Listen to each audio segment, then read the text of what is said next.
Hi, good afternoon.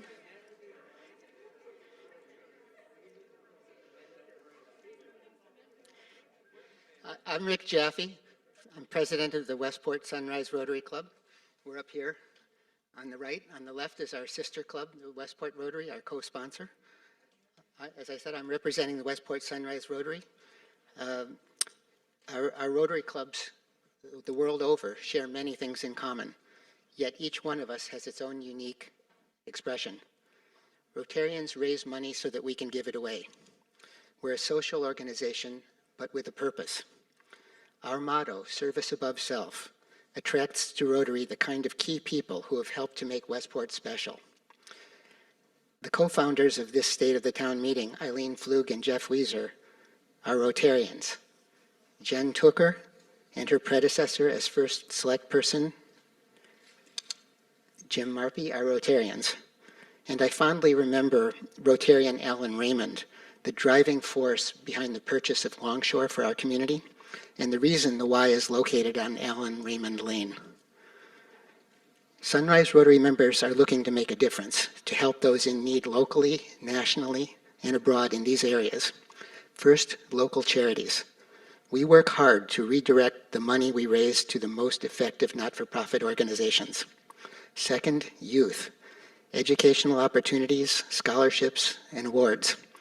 Our club's Student of the Month Award at Staples, suspended this year, unfortunately, gives selected students not just a resume item, but a real opportunity to get up in front of a group and speak in public about it. Leadership initiatives, a world affairs seminar hosting kids from all over the world.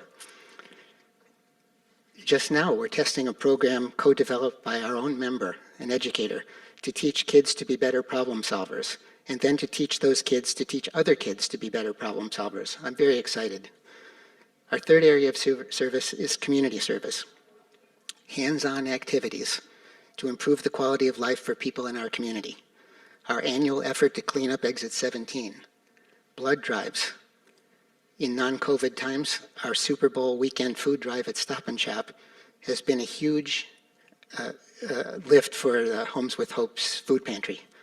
And finally, international service in support of schools, housing, water, and sanitation infrastructure. Our Sunrise Rotary has adopted an orphanage in Haiti, adding classrooms, a library, and more over the years as their needs arise. The two Rotary clubs work together as funding partners on both clubs' good ideas. One more thing that makes our Sunrise Rotary unique. We look for opportunities to help get new worthy not-for-profit ventures off the ground. The Maker Fair, the Westport Bookshop, this library's first 3D printer 10 years ago for their then new makerspace. Our two Rotary clubs teamed up as major sponsors of Rotary Centennial House, one of the cornerstones of Homes with Hope, providing supportive housing for the formerly homeless. Co-founding this State of the Town, then, is very Rotary of us. We raise money so that we can give it away. Please support our Super Bowl raffle going on now. The Great Duck Race makes its return in July, and we're planning for the fall return of our annual wine tasting fundraiser. Please support us. Please consider joining us. Thank you and enjoy the show.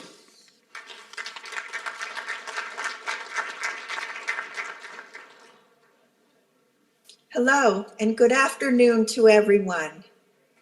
I'm Lila Steenbergen, President of Westport Rotary Club. Your two Westport Rotaries are pleased to co-present this 5th annual State of the Town report. Rotary is a global organization sharing a commitment to community service. The experience, focus, and dynamic of each club is unique. Our vibrant club has had a presence in Westport for nearly 100 years. During the pandemic, you may have read what scientists say about finding happiness and fulfillment in our lives. They say it comes from connecting with others, belonging to something greater than ourselves, and helping others. And that's what Rotary is all about. We have fun, and we're We are part of an organization together with 1.2 million Rotarians in 46,000 clubs worldwide. Our motto is service above self. We're change makers. We want to make the world a better place. Every September for the last 10 years, Westport Rotary has presented the now iconic Lobster Fest on Campbell Beach. This past September, with new COVID protocols in place, we raised more funds than ever. With the resources we earned and the tremendous generosity of our community, this year we will be able to award close to $200,000 in grants. Last year, we supported 40 local nonprofits. In addition, we engaged in over a dozen truly extraordinary humanitarian projects around the world. Among them is a project to completely outfit and equip an intensive care unit at Bwindi Community Hospital in Uganda. This hospital is the only one, and it serves 3 million people in the region.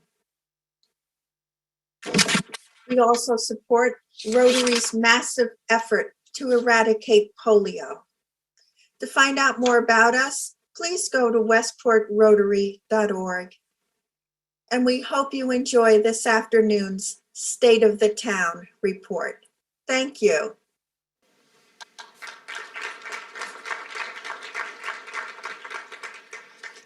Thank you, Carl, Rick, and Delilah. Good afternoon. I'm Jeff Weiser. I'm going to be your moderator for today's State of the Town event.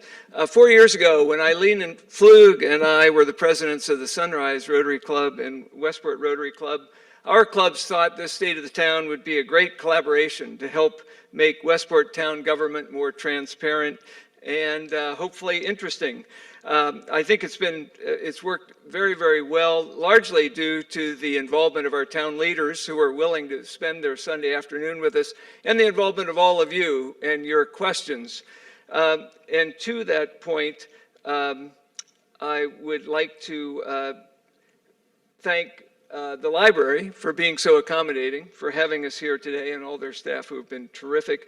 I want to thank members of both Rotary clubs who are volunteering their time here to be with us today and to collect your questions. And to that point, an explanation, Helen McAlinden, a member of the Westport Rotary Club, is handing out note cards and pens, Homes with Hope pens, in a shameless advertisement for another great Westport organization. But we hope you will use those pens and those cards to write questions, which will be collected either if you raise your hand and wave them around, someone will come pick them up, or you can drop them in the basket over here, where our Rotarians, Yvonne Centuria, Ron Henkoff, Carl Mergenthaler, and Tim Wetmore, are working to collect your questions.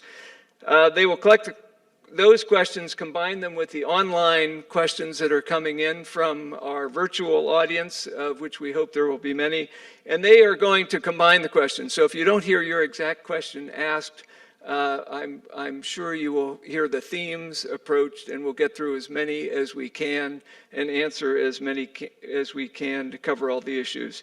So thank you for being here, and thanks especially for your questions. So to introduce our esteemed speakers, Lee Goldstein has served the Westport actively since she arrived here from Pound Ridge, New York 8 years ago. She's a former high school English teacher and professional editor who's used those skills and put those skills to work as an active member of the Westport Arts Advisory Committee in Westport, and as Coleytown PTA co-president during the tumultuous years of the reconstruction of that school. So she's got a lot of wounds on all of our behalves. She was elected to the Board of Education in 2019 and became its chair following this past November's election. Lee is a graduate of Yale University. Jen Tooker was elected first Selectwoman this past November. So she is joining the State of the Town for the first time today, as is Lee. Jen was, of course, second Selectwoman for the previous 4 years, serving with Jim Marpy, who is with us today. And she was very involved in town affairs prior to that role, serving on the Board of Finance, the Board of Education, and the Conservation Commission. Jen has also served on a number of nonprofit boards and is a member, most significantly today, of the Sunrise Rotary Club. So thank you, Jen. And that is the Breakfast Club. Jen had a 22-year career with Jen Rhee until 2013 and has applied that business experience in her town services, especially during the pandemic when she initiated a town-wide assistance plan for small businesses. Jen is a graduate of the University of Notre Dame. Speaking of shameless advertisements, I do just want to add one more, it'll be back, outlining the two Rotary clubs. Westport per capita has more Rotarians than any other town in Connecticut, which is a pretty amazing thing. But it speaks to the active involvement of the clubs and the active involvement of the community in those clubs. And we encourage both the Breakfast Club on Friday mornings, the Sunrise Club, and the Tuesday Luncheon Club membership. So think about joining us. We'd love to have you. And with that, I'm going to turn it over to Lee.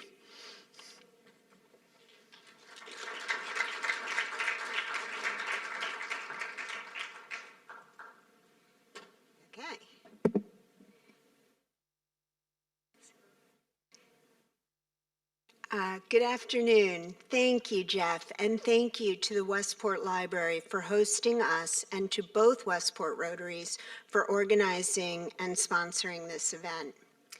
Westport loves education, and I speak on behalf of our entire board when I say what an honor and privilege it is to serve and be part of this entire system of staff, families, students, town agencies and boards, and residents who make Westport schools as excellent and exciting and forward-looking as we are, and as I'm about to talk about.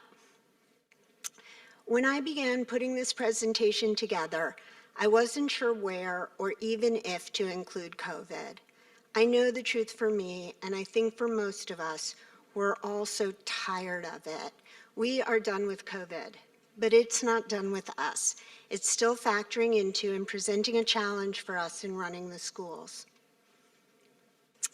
We have logistical challenges, mostly now concerning staffing, from school bus driver to substitute shortages to our day in, day out staffing. A pandemic that demands many days of quarantining is no joke. All our staff and families and students have had to be flexible and patient, and they have been and they are, but it's a drag, and we know that. It's not simply back to normal, but with masks. Every day for our teachers and students, things are still a bit off. It's hard.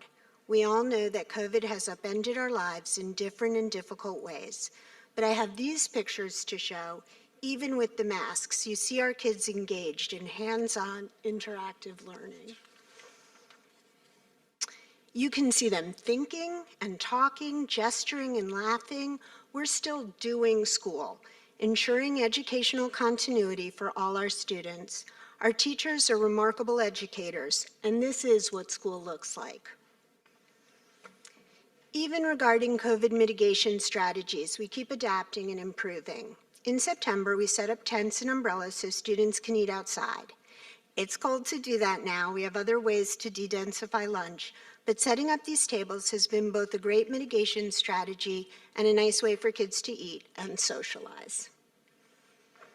Last year, we talked about holding vaccination clinics for all our staff. This year, we vaccinated 800 students, ages 5 to 11, as soon as they became eligible.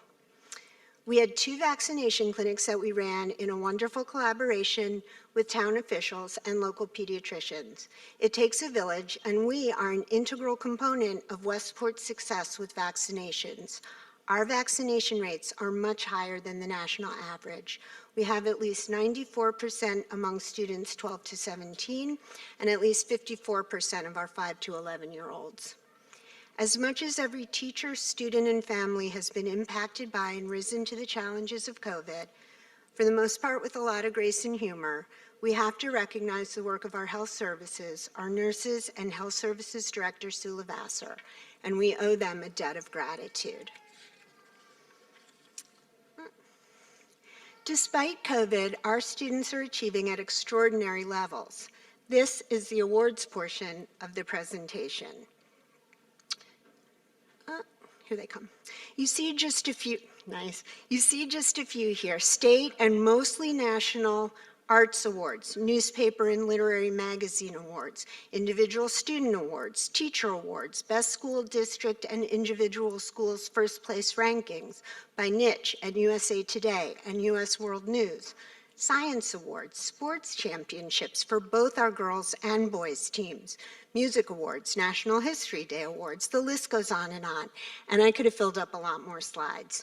We are very proud of this work, these awards and accomplishments. But this year, I'd like to focus on something that's not about recognition. It's not competitive, it's not awarded or adjudicated, but it's part of the fabric of our schools and community.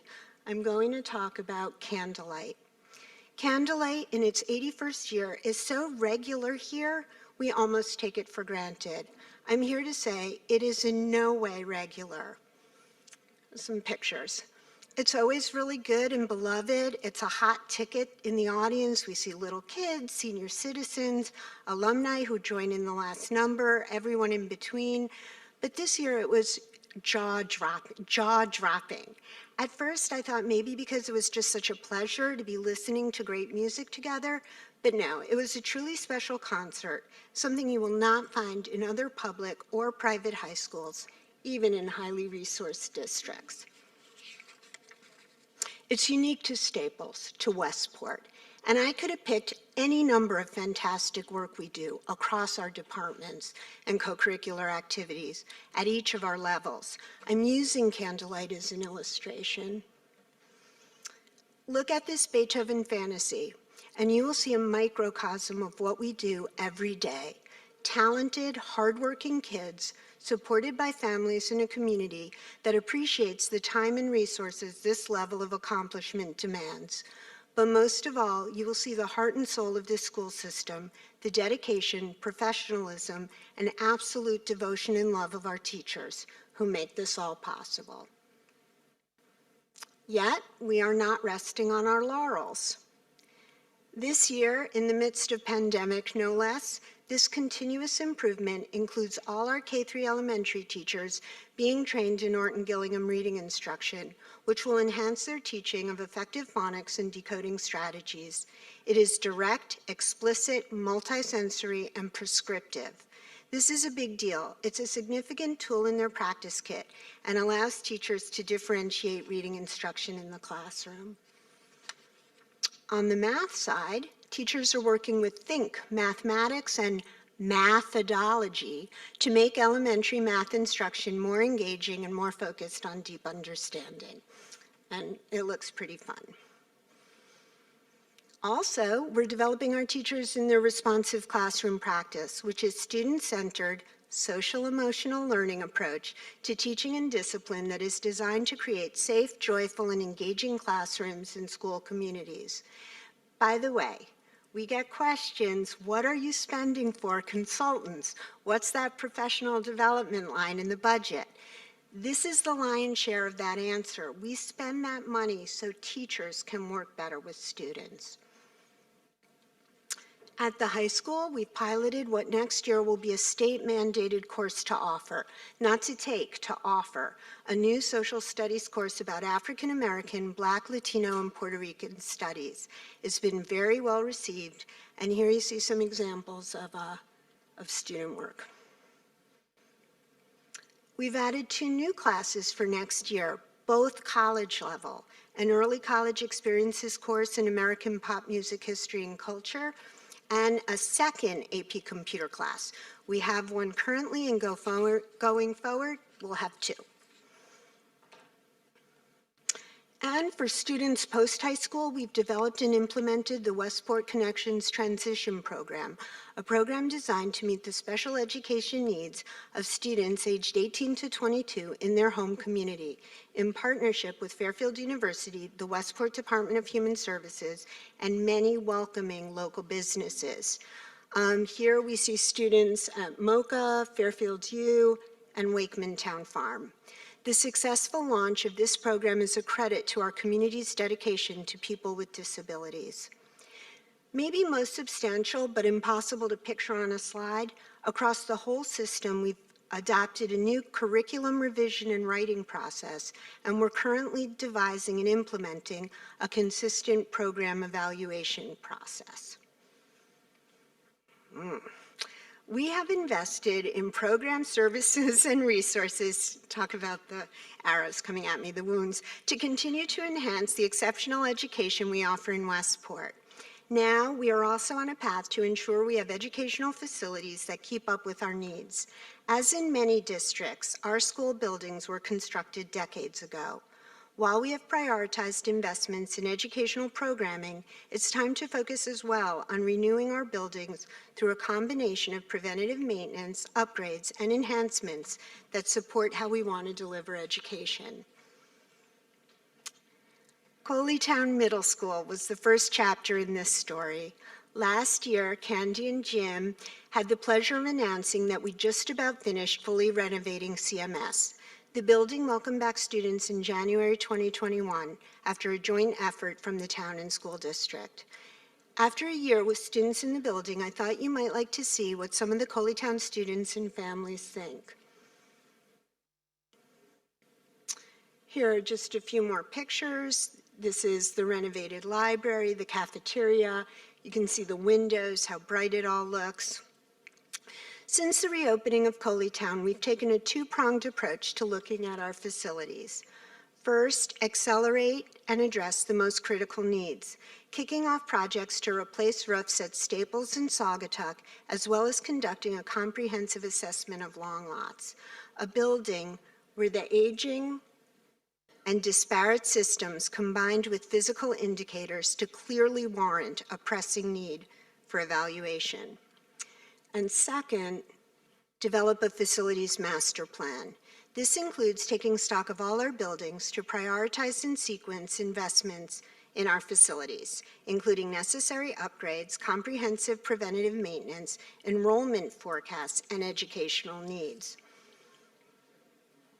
To support our intentional approach to facilities planning, we've engaged with Colliers International, an external partner specializing in facilities planning and management to provide critical expertise and bandwidth.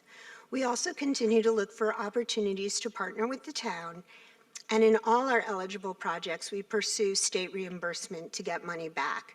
We look forward to breathing new life into all our buildings and realizing the potential they have to offer our students and all Westport residents. Westport is committed to diversity, equity, and inclusivity. On October 13th last year, our Board of Selectmen unanimously endorsed a resolution that dedicates Westport to fostering a civic culture that promotes equitable respect, belonging, and treatment to all, and to making this town genuinely welcoming and inclusive. This is our town statement, and I know our elected officials are very proud of it. Westport Public Schools is equally proud of our role here, of our commitment to ensuring our schools are welcoming, inclusive, and representative. The work to guarantee that commitment is ongoing. When we're doing it right, it's hard, it's messy, and sometimes contentious, but we keep at it.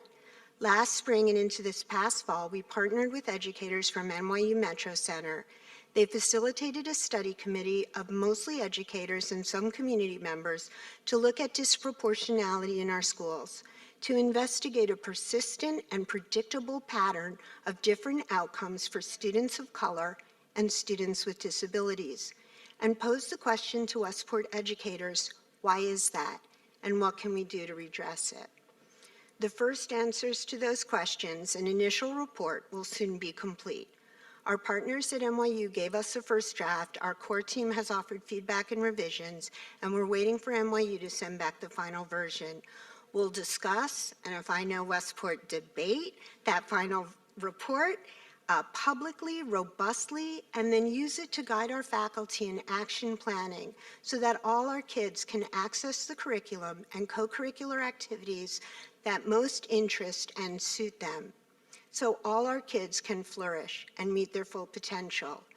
These better outcomes in achievement, participation, and in feeling that every one of our students belongs in our schools and that our schools belong equally to each of them will improve education for every student in Westport Public Schools. Finally, for today, we're working on a new strategic plan. We began in earnest last spring. Our superintendent convened focus groups with students, families, and staff at each level, and next we hired a consultant to help verify his initial findings. She conducted targeted interviews and then executed a survey which was completed by 2,600 respondents. You see here a graphic representation of the most common responses. Then a core team of educators convened to analyze the findings. They looked at all the data and learned that parents and students join our faculty in asking our school system to explore how to better support student wellness, both acutely in response to specific challenges and aspirationally in terms of what student capacities, and this is just by way of example, risk-taking, curiosity, love of learning, tolerance to failure, are most crucial as we prepare students for life beyond school. Our core team recommended that social emotional wellness and collaborative problem solving become two focal areas of our plan. Most recently, at our last meeting, the board took up the question and deliberated on these focus areas. If you read the mission statement, you will see Westport Public Schools' steadfast commitment to student well-being and collaborative problem solving within the whole framework of academic rigor, critical and creative thinking, global citizenship, and social responsibility. That has been and continues to be our mission every day with every student. I put it all together on this last slide so you can see the through line and the refinement of what we've done and how we plan to build on it further. The board has agreed that concentrating on these two pillars within the context of other important work, pretty much everything I've spoken about up till now, facilities, equity, culture and climate, program evaluation, and always continuous improvement, all in the service of educational excellence, which we have not and will not lose sight of, is the right path to pursue to advance, consider, and develop so that our students are even better poised to thrive, personally, academically, professionally, and in relationships throughout their lives in a very complex world. Thank you so much. I have to say, in the true collaborative way we do things at school, a lot of people helped me with this presentation, faculty and board colleagues, but I want to say thank you to Jen Caputo, who put the presentation together. I'm looking forward to seeing our Selectwoman's presentation and then to taking questions and discussion. Thank you.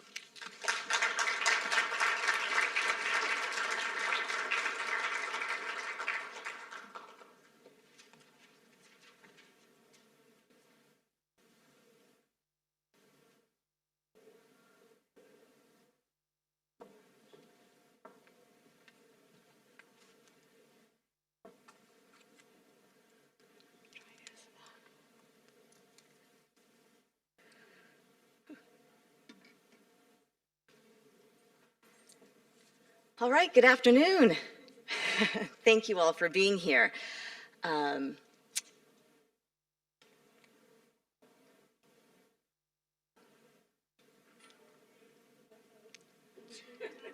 All right, we're done.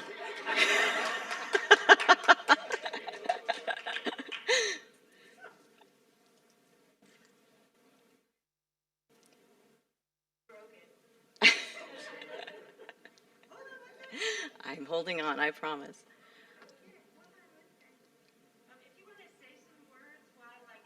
Oh, okay. So I can give away well, I don't want to give away my first slide, but I guess I will, because we'll keep moving. So I would love to know how many people last night were watching the Olympics and saw that our own Julia Marino won a silver medal. Yes, absolutely. We are thrilled. We are so proud of her. I don't know if, many of you actually, certainly I hope you saw her compete, but I don't know if any of you saw her actions and the way she spoke as a competitor. But I've been lucky enough to meet Julia in person, and while she is absolutely truly an elite athlete, she's a fabulous human. And I think that came through really, really apparently last night. She really defined good sportsmanship. And her team, they are just an incredible example of really amazing teamwork and supportive teamwork for our Olympians. And so I couldn't be more thrilled we don't know what we're going to do yet, but there's a whole lot of people that want to do something for Julia. Oh, there she is, great. All right, so I promise you stay tuned. We will be celebrating her as a community and her wonderful family. But that was, from my standpoint, that was like the biggest news of the day. But anyway, now I guess I need to get on to some other, oh no. Oh goodness. All right, so you want me to keep talking? Shall I do a tap dance? Oh, maybe not. Okay, there we go. Do you want me to try and... I will stay here, and if you just tell me when to advance, Great. All right, perfect. Thank you. So to the Rotary Clubs, thank you both for hosting the annual State of the Town address. And as a Sunrise Rotarian who has actually not made many meetings lately, I know, I can see Yvonne looking and she's giggling. It doesn't mean, I absolutely am so thankful for the work that you all do in the community. And today hosting this is one of just many things that you all do for the community. So thank you both Rotary Clubs. Thank you to the library for allowing us to use your beautiful space and technology to reach as many Westporters as possible. It's an honor and a pleasure to share the stage with the chairwoman of the Board of Education, Lee Goldstein, who just walked us through quite an excellent presentation. And so now it's my turn to actually share a little bit of the progress Westport has made over the past year and to update you on some of the exciting opportunities that we are now pursuing. So I have officially celebrated 8 weeks in office. Thank you. Yes, it has been quite a ride, but first I want to talk a little bit about the past year. And this is a haiku that our wonderful poet laureate, Diane Lohman, wrote for me and for this presentation. The state of the town, resilient, optimistic, we are Westport strong. Yeah, thank you, Diane. There's little doubt that the past year has been one of challenges and uncertainty. However, I can proudly say that our town employees, our elected and appointed board members of Westport's boards and commissions, our businesses, and our amazing residents have faced these difficult times with professionalism, perseverance, and resiliency. The state of our town is indeed very strong. Surges and drops in COVID-19 cases during the past 12 months have required all of us to be flexible and vigilant in our efforts to protect against the virus while reclaiming a new normal in our work and our schools, as you just saw, and our daily lives where possible. At this point, I'm going to tear up. I wish to extend my most heartfelt and deepest appreciation for my predecessor, First Selectman Jim Marpy, who's here today, for his tremendous leadership during this time.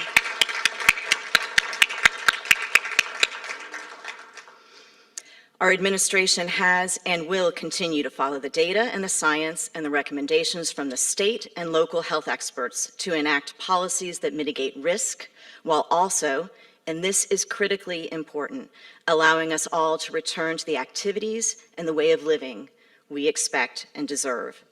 So while the way we live, work, and play will continue to evolve, We must and will move forward together. Our town will support our residents' post-pandemic lifestyle choices as we continue to deliver the highest quality services, facilities, and amenities for the entire community. So now I'll take a few minutes to provide you with an accounting of our town's undertakings and accomplishments over the past year. I'd also like to recognize at this point the talented, dedicated town employees who have been on the front lines serving our residents through the COVID-19 pandemic and have done so with professionalism and compassion that makes me very proud to lead this amazing workforce. Our town employees are the very definition of essential workers, and each and every one of them has contributed to our town's success. Many of them are here today in the audience. Can we have a round of applause for them, please?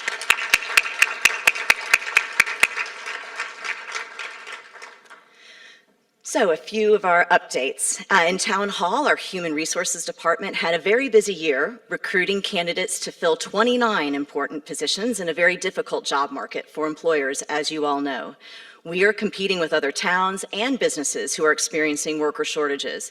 It's a testament to our reputation as a top-notch employer that we can attract these impressive hires, which are a diverse and accomplished group. We welcome them to our community and to our Town Hall family.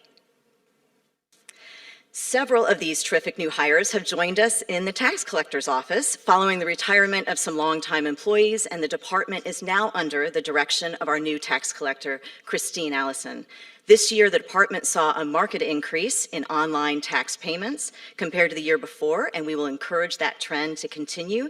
And we look forward for some very good news about the grand list from our tax assessor's office this coming week. We hired a new town clerk this past year, Jeffrey Dunkerton, and whose office, for the first time, offered online dog licenses. These are not Jeff's dogs, these are Andrea's dogs, Hazel and Wally, the two most popular dogs in Westport right now. The program was a group effort between our IT department, our operations director, and our town clerk's office, and just one of many examples of how we can better deliver services for Westporters through cooperation, collaboration, and technology. And in addition to our new town clerk, we have 2 new registrars of voters and 2 new deputies. So together, this brand new team managed a municipal election along with registering hundreds of new residents to vote. Speaking of new residents, we all know Westport's real estate market has been positively impacted quite significantly. So with these hundreds of new residents and of course current residents wanting to improve their homes, our land use departments were incredibly busy, seeing a huge surge in permits. The same was seen on the commercial side with dozens of new businesses opening in Westport. This is just a new business that we opened just this week, a Spanish tapas bar on the Post Road. We've got a few local dignitaries in the picture. So our building department implemented new software to allow permits and inspections to be viewed online. And it's been very successful. And our other land use departments, planning and zoning, conservation, the health district, and engineering, along with our IT department, continue to pursue a comprehensive online permitting system. And they are dangerously close to releasing it. So we're always looking for ways to improve and serve our residents better and more efficiently. So I could sit here all day and look at this beautiful view. It's gorgeous. So we ask ourselves, what attracts all these new residents? And there are lots of answers to that question, and certainly, most obviously, is our wonderful school system. But in addition to our excellent schools, our parks and beaches continue to be a primary reason why people move to Westport. Our Parks and Recreation Department has been at the forefront of delivering opportunities, first-class amenities, and recreational activities for all Westporters during the pandemic. Recently, we hired a new parks superintendent, and this critical role will oversee Westport's more than 25 parks and beaches. I bet you all did not know we had that many. I should make it a quiz question next time. Well, that's why it's important to have a parks superintendent, because we will then very much focus on user accessibility of all these parks and, of course, enjoyment. Please visit Riverside Park if you haven't already. It's received a beautiful upgrade, and we're hoping the public will make good use of it. Our Parks and Recreation Department also adopted a financial sustainability policy which will ensure effective use of taxpayer resources and the ability to maintain and upgrade our amenities and facilities for the future. We witnessed record usage of our golf course, our tennis and paddle facilities, Kikini Island, and even, according to our conservation director who is here today, our clamming permits are way up. I know, so people are out and about. Our residents are embracing our outdoor lifestyle and seeking relaxation and enjoyment on our parks and beaches, now more than ever. But during this very challenging year, not only have our residents flocked to our outdoor spaces for refuge, but we have also seen that they've needed support in other ways. Our amazing Department of Human Services stepped up to meet the needs of residents with compassion and dedication. They continued their emergency management response to support Westporters adversely affected by the COVID-19 pandemic, including outreach and support to address residents' long-term and immediate basic needs with mass drive-through and home delivery of food and meal distribution programs for food insecure seniors and other residents. DHS staff members also provided community outreach and support for seniors, youth, and other vulnerable populations via home visits, phone, social media, and weekly email updates, all while addressing the ongoing social and emotional well-being needs of all residents and managing a specific $700,000 Department of Housing CARES Act grant on behalf of Homes with Hope to make COVID-related improvements to the Gillespie shelter facilities. Through the Westport Center for Senior Activities, our seniors were kept engaged and connected to their peers and instructors via virtual programming, which helped so many cope with the isolation of the ongoing pandemic. The Senior Center was successfully reopened in July for in-house programming in a safe manner.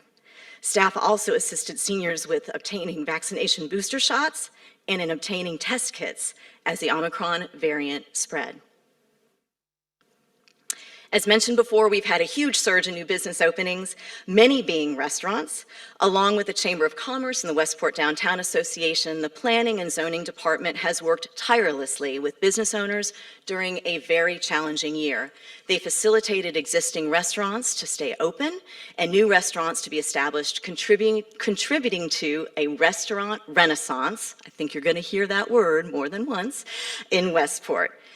The P&Z department also took important measures to diversify housing and keep in compliance with legal requirements established by the state of Connecticut, raising the total number of affordable units in Westport to 400. And they also adopted a text amendment to prohibit retail recreational cannabis establishments in Westport.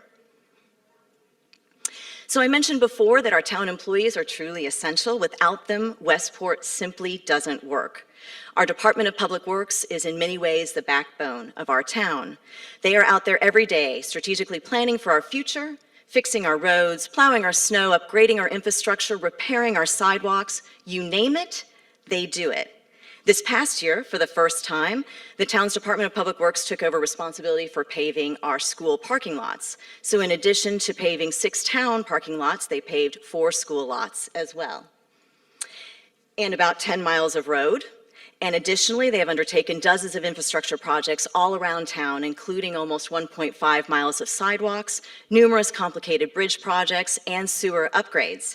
It's critical that we continue to invest in our infrastructure for the safety of our residents and the future of our town.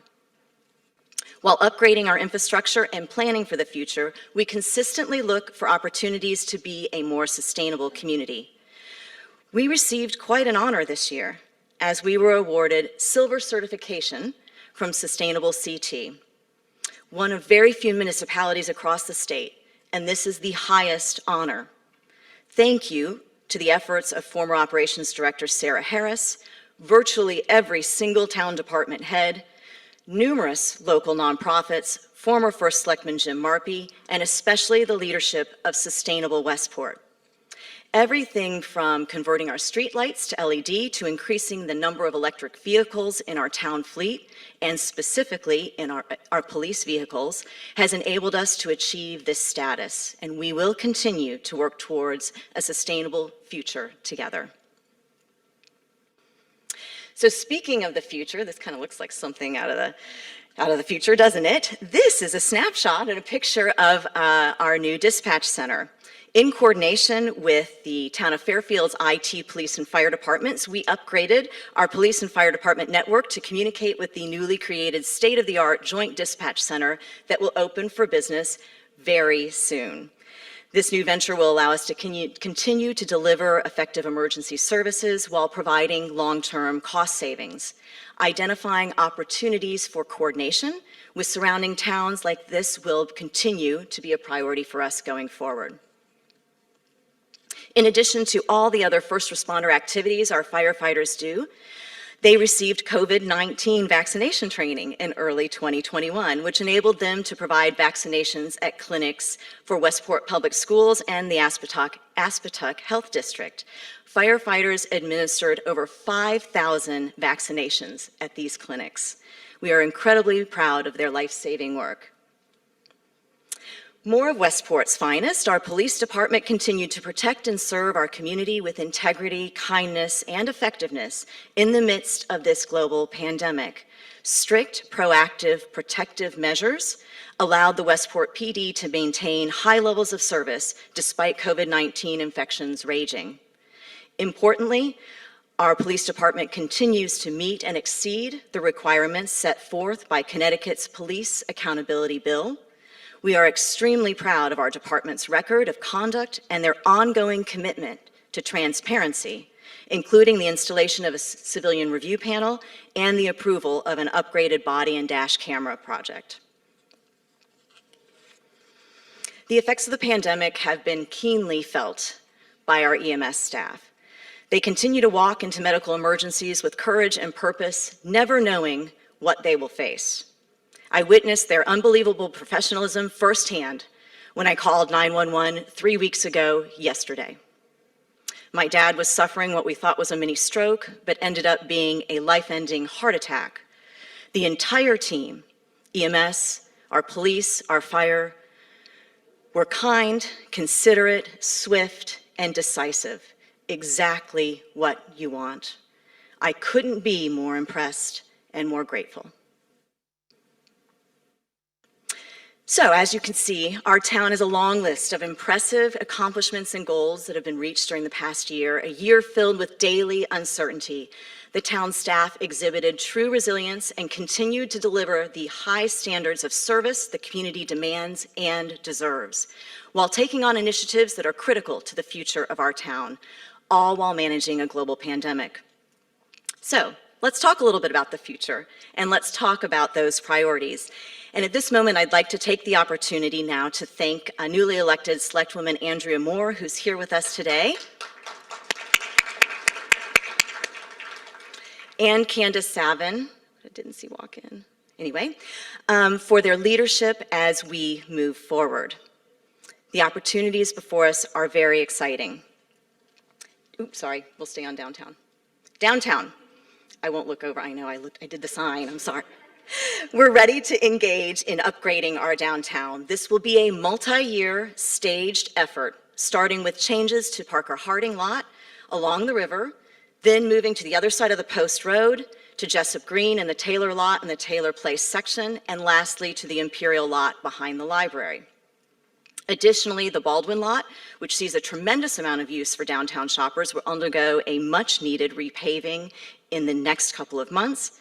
Our goal is to create better connection and access to downtown for shopping, dining, and enjoying our arts and cultural institutions.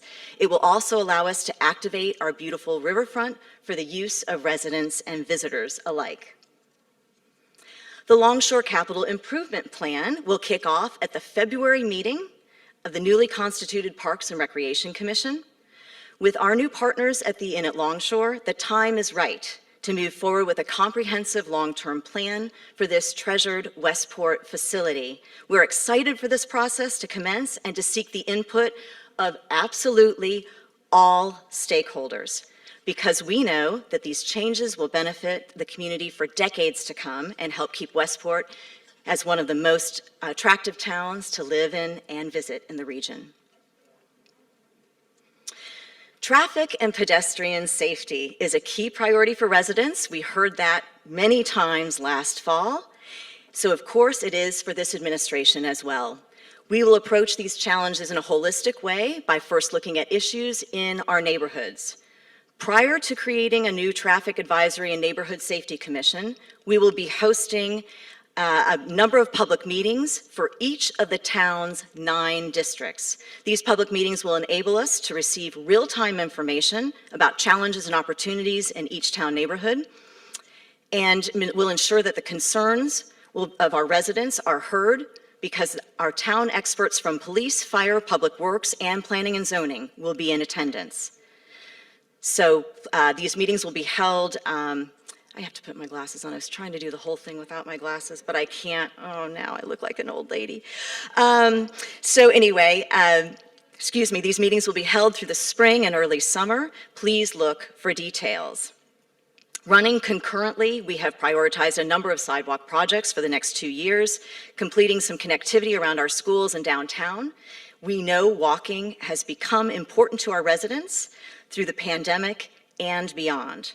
Pedestrian safety also leads me to another issue, specifically the cross-highway corridor from Bayberry to North Avenue. This heavily trafficked area, which provides access to a number of our public schools, is a top priority. We want to do everything possible to ensure the safety of our drivers and our students. Flood mitigation and resilience is another area that continues to need our attention. Increasing frequency and severity of storms is a painful reminder. The leadership of the Flood and Erosion Control Board and our engineering department have proposed that this board take on an expanded role with respect to reviewing and prioritizing stream improvement projects and general strategy regarding flood prevention and mitigation. I think this is an excellent idea. More details will follow regarding operationalizing this role. But again, running concurrently, we will continue to prioritize certain bridge and culvert repairs. But I really do want to thank our Flood and Erosion Control Board and our engineering department for their thoughtful and smart operational proposal. And then lastly, I want to take a moment to discuss another key initiative of our administration that has been critical to our COVID-19 pandemic response and will continue to support our residents in the near and long term, and that is the Westport Together Alliance, which focuses on the social and emotional health and well-being of our entire community. It's a partnership between the town, our schools, the PTAs, and our nonprofit organizations, and has delivered essential programs and resources over the past 2 years. We know the mental health and wellness struggles among residents continues, and in many ways, the pandemic has shown a bright light on this issue.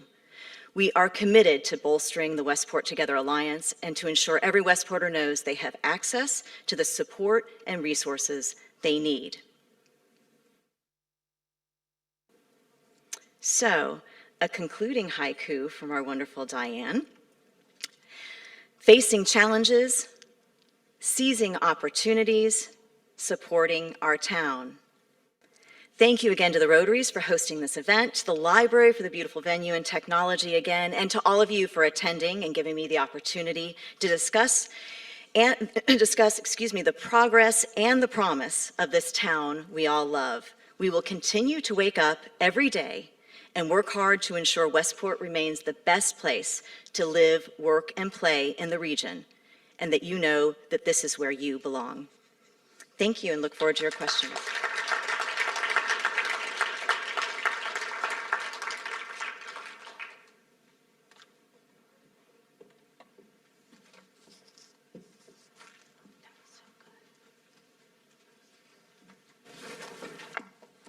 Well, thank you, Lee and Jen. I think we've covered all the questions, so we can all go home. Those were great presentations. A reminder, the lines are still open for emailing your questions, and the email address is? Westport, SOTT @gmail.com. Westport, S-O-T-T, state of the town, Westport, S-O-T-T @gmail.com. So keep those questions coming. We've got a lot of questions, and we're going to try to get through as many of them as we can. I'm going to start with a big picture item. It is budget season, much to no one's surprise, and budget season consumes just about the whole year in Westport. But it is the heart of budget season. The Board of Ed is discussing the superintendent's proposed budget as we speak, and the town is preparing its initial budget for consideration by the Board of Finance. What do you, Lee and Jen, hope the final budget will look like, and will our taxes increase this year? So is this supposed to be like a warm-up, or? I'll start because we have a piece of it, and then you Please, can go take for it. over. You're So further along the budget than I am. The Board of Ed worked through the superintendent's proposed budget, and we voted at our last meeting, and we have adopted the Board of Education proposed budget, which I think we're submitting to the town tomorrow. It has a 3.75% increase over last year's budget, but we are very confident that that in a month or so it'll be a 3.1% increase as we realize savings from a new healthcare plan. So we have the chairwoman of our Board of Finance, Sherry Gordon, in the audience right here. So we have the town, as you said, Jeff. We are ready to start budget sessions, workshop sessions, the week of February 14th. So it would be a little premature for me to say too much about where our budget is landing. But what I would say is we understand the importance of keeping operational costs efficient and effective.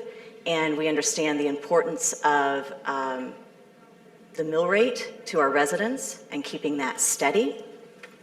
And so we will do everything we can to deliver a budget that includes some things that we think are important, but also make sure that we're finding efficiencies where we can find them. Great. I think maybe as part of that too, maybe just describe again for everybody what all is involved in the budget process, and that this isn't just something that pops up and how you come up with the town budget. We've seen a little bit more of the Board of Ed budget through the meetings already. Oh, thank you. So we started a couple months ago speaking. I guess I should be looking at you guys instead of Jeff. I apologize. Please. Right, there we go. I'll shift around. I'll just ignore the moderator. So we started a couple months ago with department meetings to try and figure out what is important for the next operational year. And we're in the middle of combining all of those numbers and those discussions into one document that is a draft budget that essentially goes before the Board of Finance at 3 separate meetings the week of February 14th, I believe. It's the evening of the 15th, the evening of the 16th, and an afternoon meeting of the 17th, where we speak literally line by line, department by department. What are the operational priorities? What are we trying to get done? What are things that are important we think we need to advance on behalf of the community, and how are we going to do that in a fiscally responsible way? So that's essentially the way the conversation goes. And then we will get live feedback from the Board of Finance over those 3 meetings. We then go back and take a look at it again and present. Sherry, I'm looking at you make sure to check my dates. March 2nd, correct? The evening of March 2nd will be the official first Selectwoman's budget presented to the Board of Finance. And I believe you don't vote on that budget till the following week, right? And then after that, it goes on to, and this is the same process now for the Board of Ed, after that it will go on to committee meetings at the RTM level, and then it goes to the full RTM in May for approval. And then the mill rate, the important thing that all of you guys really want to hear about, what are your taxes going to look like next year? The mill rate is set, I think it's the 3rd week in May, by the Board of Finance at a public meeting. So that's the process. Great, thank you. You touched on this one, but to give a little more, got a lot of questions on masking policy, and many parents feel strongly about masking policy. The Connecticut state mask mandate is scheduled to expire on February 15th. What is the town and the Board of Ed's view on mask mandates, and how will the decision be made on whether a mandate will remain in place? So for us, right now, people know that we're under executive order from the governor that expires February 15th. If that continues, we take it as the law, and we will continue to have mask mandates in our schools. We would hope that when it expires, the State Department of Health and epidemiologists and doctors will begin to provide some form of metrics or guidelines to how we should make these decisions. It doesn't feel like Connecticut's going to be forthcoming with that. So if and when they don't, we will, as we have done throughout this entire pandemic, take the advice of our State Department of Health, the State Education Department, and our local Department of Health, and our medical advisor, as well as our health services director, and make a decision.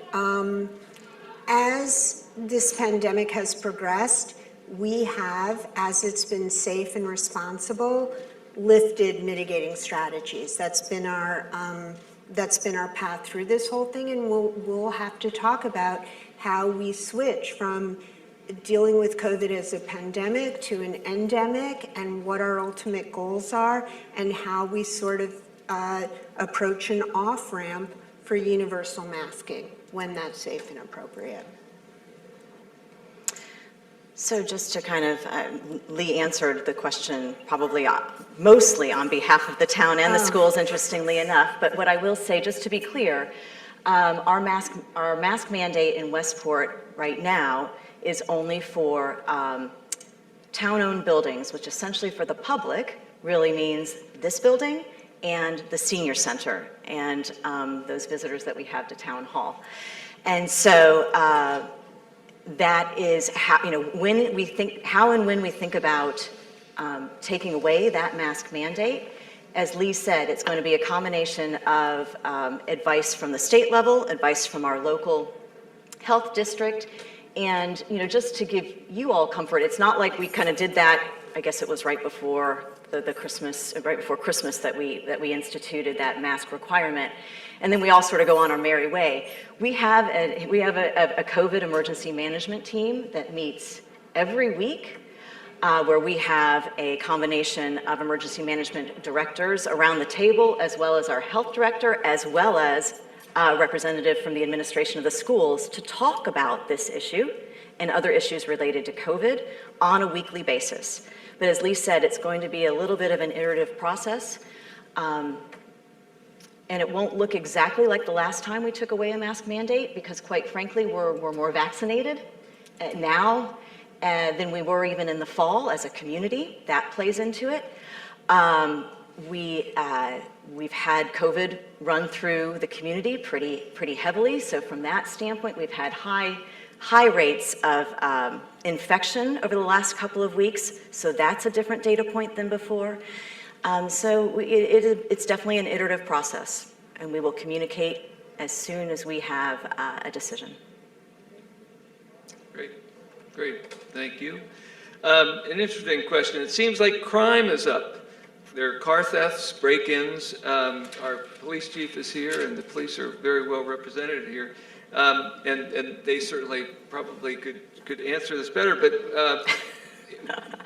Yes. Are there any plans to, or how do you work with the police to help reduce crime? Or is it up? Or is it just that it seems that it's up? So he's just going to stand back there and see how I answer this question, aren't you, Cafeteria? This is going to be a good test. So first of all, crime is not up. So I do kind of want to debunk that myth right out of the gate. Yes, we do have more car thefts at the moment, but crime is not up in Westport. And so what our police chief and quite frankly, really the entire leadership team of our police department has been doing regularly is been going around to various neighborhoods and joining in on community conversations in that neighborhood about ways to ensure that we can, at least at a minimum, make sure that we're not a target for car theft. And so some mitigating strategies specifically around that. And so Fody, like I said, Fody and his team have been out and about in various neighborhoods regularly having those conversations. And also trying to debunk this narrative that crime is up in Westport. It is not. Thank you. And you know what? If there are better ways for us to communicate on this, I think Fody and I would love to hear it. I mean, we will be at every community meeting, we will be at every neighborhood meeting that you want us at, but if there are better ways to start to communicate on this, and the reason that communities and neighborhoods are having these meetings, because it tends to be that certain neighborhoods are targeted for the car thefts, right? So neighbors get upset, and they bring Fody in and his leadership team and talk through some mitigating strategies. But the reality is, we would love to be able to communicate better or differently on this topic. And if anybody has some ideas, please, please, please get in touch with the chief or myself. We're open to them. Thank you. Well, looking back at Chief Piscinas back there, I can feel him saying, "Don't leave your keys in the car." I mean, I wasn't going to say it because, yeah, exactly.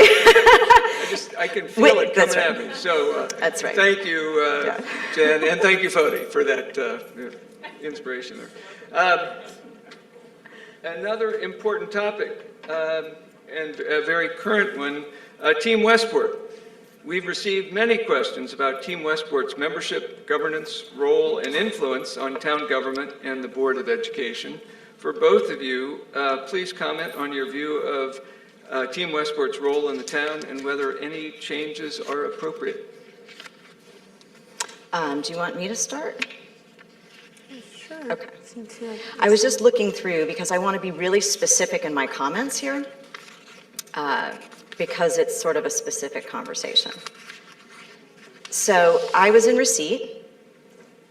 in receipt of a letter by a lawyer, Mr. Marino.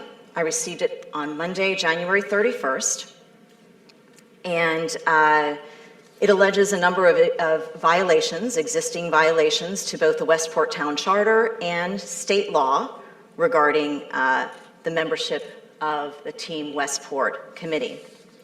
Specifically, the alleged violations state that we're required to appoint only electors of the town to Team Westport, that there should be term limits instituted on membership of Team Westport, that an appointment should automatically be terminated if a member leaves the town and moves to a different town, and lastly, that it requires minority representation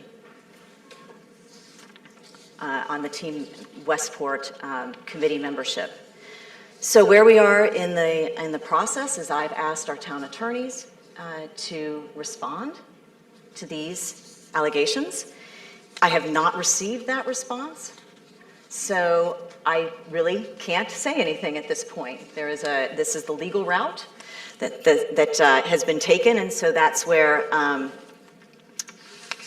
the process sits. But what I will say, and I said this very publicly at Team Westport's meeting on Thursday morning, and I will reiterate it again, I want to be perfectly clear. As first Selectwoman, I am fully committed to maintaining and preserving the original mission of Team Westport, which states, together effectively achieving multiculturalism. Team Westport Committee is hereby established to be appointed by the First Selectman in order to advise the appropriate town officials as to specific actions that may be taken to achieve and celebrate a more welcoming, multicultural Westport community. This committee's recommendations shall not be binding, but shall be of an advisory nature only. So that's where we stand.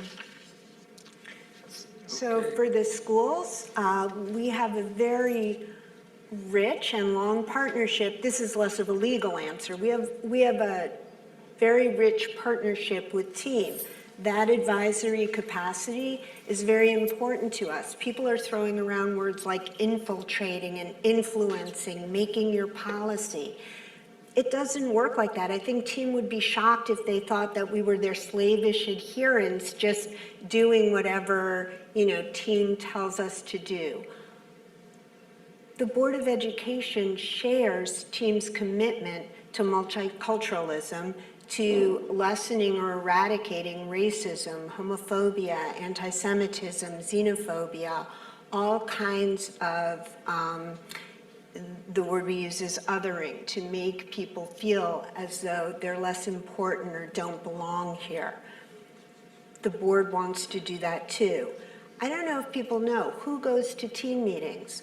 Our chief of police, the first Selectwoman, a representative from the clergy council, the library, the playhouse. So of course the schools go, and of course we take their advice when it comes to issues of dismantling racism. In the same way, I'm looking at people from Westport Arts Advisory. The Westport Arts Advisory Council works with our teachers, English teachers, social studies teachers, art teachers, and advises in how to use this town's art in the curriculum.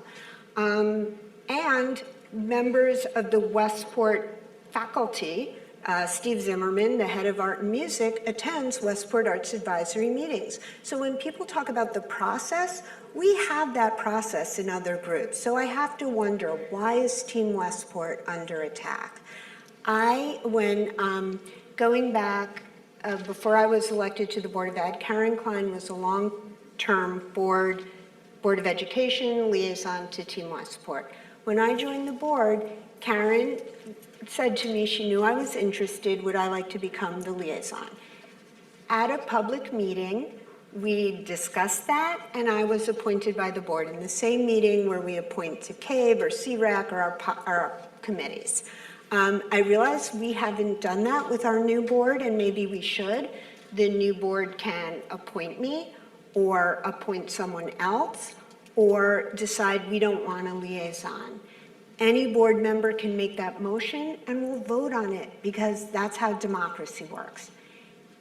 If that happens, I want to say something personally, which is that if the board does not want to appoint me as the Team Westport liaison, that's fine, that's democracy, but Team Westport meetings are open to the public, and I would attend as a private citizen because, as Jen said, I categorically and unequivocally support the mission and the work of Team Westport.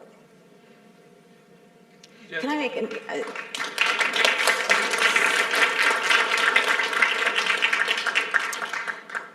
I'd like to make another comment too around this. I mean, what becomes clear to me is that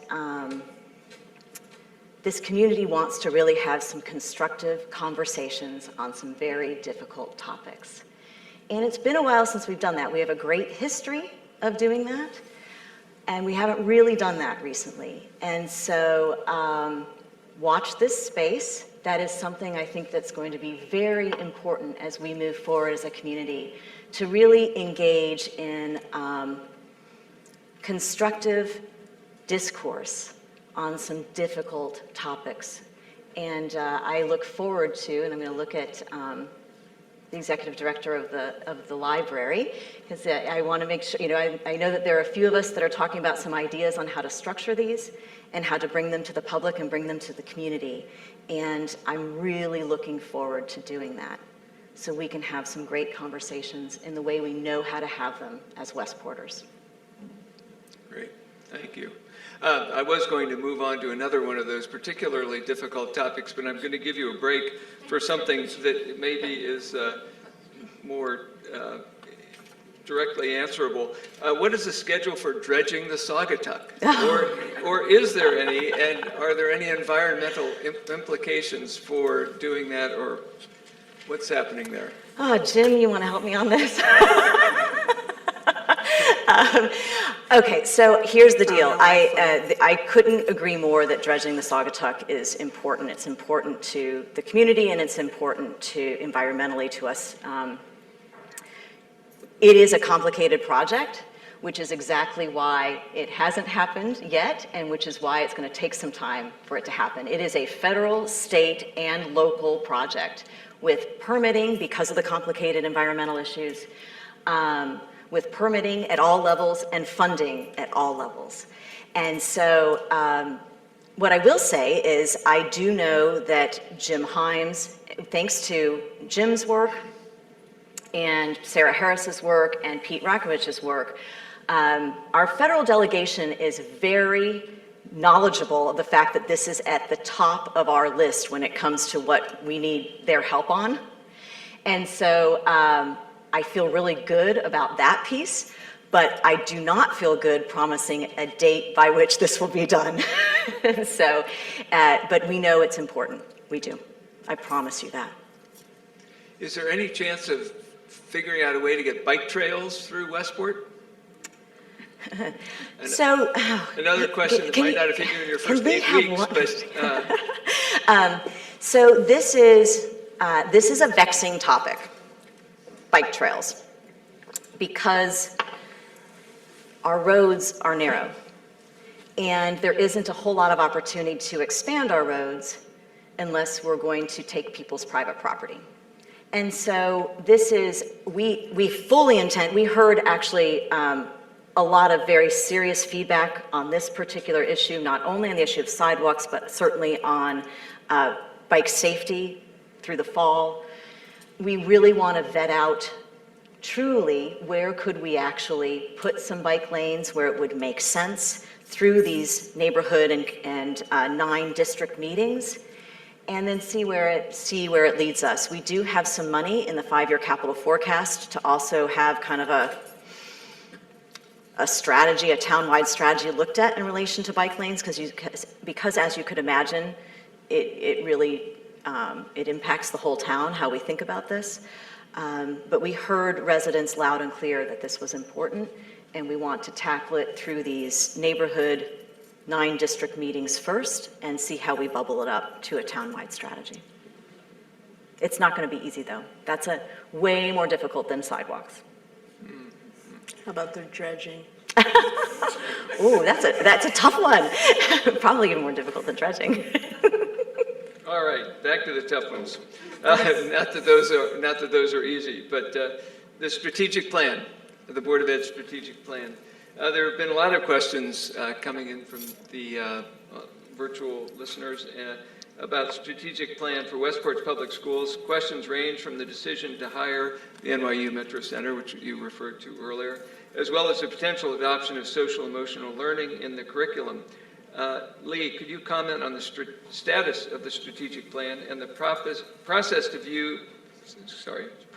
vet all viewpoints in developing the plan? Okay. There's a lot in there. First of all, NYU Metro Center, we've partnered with them in the development of our equity study, which is separate from the strategic plan.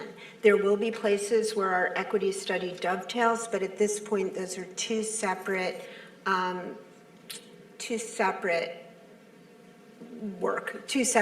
pieces of work we're doing. In terms of vetting all viewpoints, the Board of Ed is committed to public feedback. I know Jen would agree, when you're an official in Westport, you get a lot of feedback. And some of the feedback we have been taking. We had 2,600 survey respondents. We work with the PTAs. We take feedback at our meetings. We receive a lot of email. That initial feedback, or that initial input, led to the development of these 2 focus areas, social emotional learning and collaborative problem solving. The board at its last meeting endorsed our administration to look into these further. We are at the very beginning of an iterative process. That process, the next step in it is the administration comes back with more of a strategic map. What do we have now? How will it change? and what is the ultimate vision that we're working toward. We have social emotional learning in our schools. I showed it. Morning meeting is social emotional learning. Other things we do. The administration will come back with the next iteration. The board will vet it. When we receive community feedback, first of all, I know our board wants to go back to having these brown bags where the board sits and takes questions. That's more informal. It's more of a back and forth discussion on any issues, not just strategic planning. We also, our own board has committees, and if people here have come to those meetings, those are more like work sessions where we sit around a table and we take public input that way. But when we receive public feedback, it's a complicated thing. You've received a lot of questions now. People are concerned about social emotional learning and how it is too embroidered now with equity work and anti-racism work. People have asked us for a special committee to create that, to provide oversight to the board. We get as much public feedback asking us specifically not to create an oversight committee. We receive as much public feedback saying, I'm concerned that you're going to be derailed in your commitment to social emotional learning. I want to put this in a context that's not the strategic plan, but we talked about budget. In our last budget cycle, last year, the Board of Ed cut an administrator from the elementary schools. It cut 2 elementary administrators over the past few years. People, even this year, were very upset by that and provided us a lot of feedback that was very heartfelt and very credible that that was a bad decision. And yet, as a board, we had to weigh that against the recommendations of the administration and in our own judgment and experience and make a decision, and we didn't restore that position. Conversely, the superintendent's recommended budget, the first recommendation had cut 2 grade level assistants at the high school. We took that recommendation, had our own opinions and judgment, and then received a lot of feedback that that would have been a bad decision to implement those cuts. So in our final recommended budget, we didn't implement those cuts. So my point here is we get a lot of feedback, we have to weigh it, we vote, and that's the decision of the board. And we'll do the same with the strategic plan. Would you anticipate, follow on to that, would you anticipate that social emotional learning, as it is maybe more fully adopted, how it would specifically change anything in the day-to-day classroom experience? That will be the next step in the process. Yep, okay. We're looking to make it more systematic across the system, but what that would look like day to day or in a classroom, that it may even be 2 steps down the road. And that would be following input from lots of people as you continue the conversation? Yes. Yep. Okay, good, thank you. We've got about 6 minutes left, and there are a few more questions. Talking about flooding at Dead Man's Brook and transforming Parker Harding, which you talked a little bit about, but to make sure that we end at 3:30, because we all want you to come back next year. We want you to come back next year. No, we don't care about you. We want them to come back. Oh, no, we do care about you. But we want to ask the perennial annual question, what keeps you up at night? Oh, well, I will. Jim's laughing. So I haven't slept very well in 8 weeks. Nothing keeps Jim up at night anymore, so yeah, he's good. He's sleeping very well now. Me, not so much. So I should actually be able to answer that question. I would say Very narrow, I'm going to answer it a couple ways. I'm going to say very narrowly 2 issues and then something a little bit different. Cybersecurity. And I'm looking at our wonderful head of IT. I do worry about an attack. And I feel really, really good about the mitigation efforts that we have taken currently as a town. But as you can imagine, municipalities are regularly under siege, and we talk about that regularly. And so that is something I do worry about at night. The other is 830G and losing control, local control of how we diversify our housing. I think I really, really worry about that.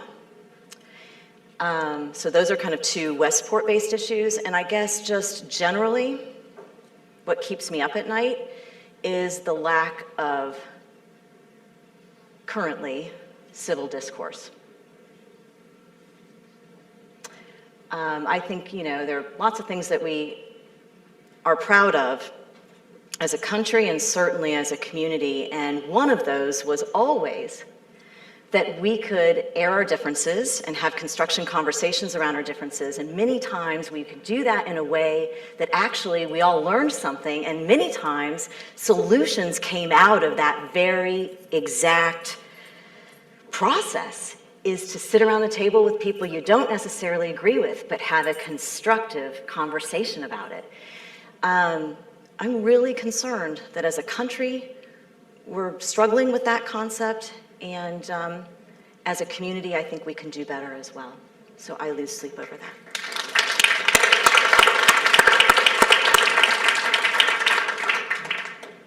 How about you, Lee? Do you have any? Oh, I thought that was the, Well, no, that felt dispositive to me. I'll give you a chance too. I said jokingly in the beginning, there's a lot of things we worry about, but we are so blessed in this town. Our problems are many, but at the end of the day, I feel so grateful and so fortunate to live in Westport, to have our schools, to have our town. So that's my bigger answer. Jen ended with the big answer. I worry about our kids and families. I worry a lot about our teachers. If you can imagine how hard it is for your individual child or your individual family, and then imagine having 20 people or 100 people who you're dealing with, who are just a little bit off. It's exhausting, it's hard. As much as we say we appreciate it, I do worry about the morale of our teachers. Our kids are struggling. And the discourse thing, I guess I almost feel a little bit the opposite when you see on TV how crazy some school board meetings are. Ours are not. We have people criticizing us and questioning us and slinging arrows, but I think it's all been, pretty civil, so I'm good with that. 329, last thoughts? I'll just ask one quick follow-up on the 830G. Are you pretty comfortable that we'll make a moratorium? We're going to work very hard. Great. All right, any last thoughts? I just want to thank Jen so much. Yeah. And I'd like to Same. thank both of you, because I think we all go to a lot of committee meetings. I've seen everybody in this room in a lot of committee meetings, and you just don't really get this kind of dialogue. So this is really, really helpful and wonderful. And the Rotary clubs, thank you. And I think we all thank you.